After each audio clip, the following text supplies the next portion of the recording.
कलयुग में मलिनता की प्रधानता रहेगी। शरीर अपवित्र, शरीर को सजाने में प्रियता है, लेकिन पवित्रता क्या है यह ज्ञान नहीं है।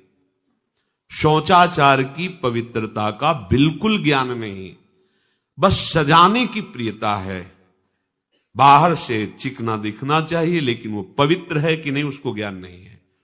बिल्कुल पता ही नहीं शौचाचार का, पशुवत आचरण है। देखने को मिलते हैं खड़े खड़े लघु शंका कर रहे हैं, मुंह में बीड़ी ऐसे, वही जनेन्द्री को छुआ ऐसे कर, ना हाथ धोना, ना आचमन करना, न पैर धोना, बिल्कुल पशुता का आचरण है। भला पवित्र शरीर है तो मन तुम्हारा पवित्र कैसे हो सकता है? तुम्हारे आचरण अपवित्र हैं, तुम्हारा शरीर पवित्र है। शौच गए वैसे ही, जैसे हाथ धोया उससे साबुन जो बस ऐसे निकल पड़े, कपड़ा वैसे सब अपवित्र, पूरे घर में वो पूरा घर अपवित्र। तो समझते हैं कि हम बहुत स्वच्छ, बहुत वीआईपी हैं।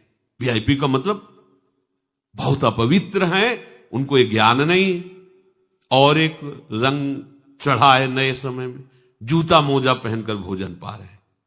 देखो कैसी, अरे साधारण आदमी जिसको कोई शास्त्र से मतलब नहीं, किसान आदमी जो बैठ हाथ पैर धो करके पीढ़ा पे बैठ करके भोजन पाने जाए, इतनी पवित्रता तो हमने गांव में देखी है। बिल्कुल शास्त्र नहीं जानते, कुछ नहीं, पर भोजन पाना है तो हाथ पैर धोए और लकड़ी के पीढ़ा में बैठ के और जय भगवान हाथ जोड़ करके जमीन पर बैठ के भोजन पाए। आज चाहे वो चमड़े का जूता हो, चाहे ध्यान रखना, चमड़े की बेल्ट पहनने वाला और चमड़े के जूता पहनने वाले को गौ हत्या का पाप लगता है। अगर वो इन पशुओं से जो चमड़े निकाल कर निर्माण किया जाता है, जूता बेल्ट आदि, ये जो गृहस्थी जन इनका प्रयोग करते हैं, तो उसे गौ हत्या का दंड मिलता है।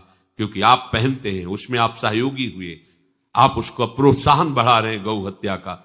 ये अब वही सब पहने, वही सोच में कपड़े पहने हैं, वही भोजन में कपड़े पहने हैं, साधना होगी, पवित्रता ही नहीं जानते हैं।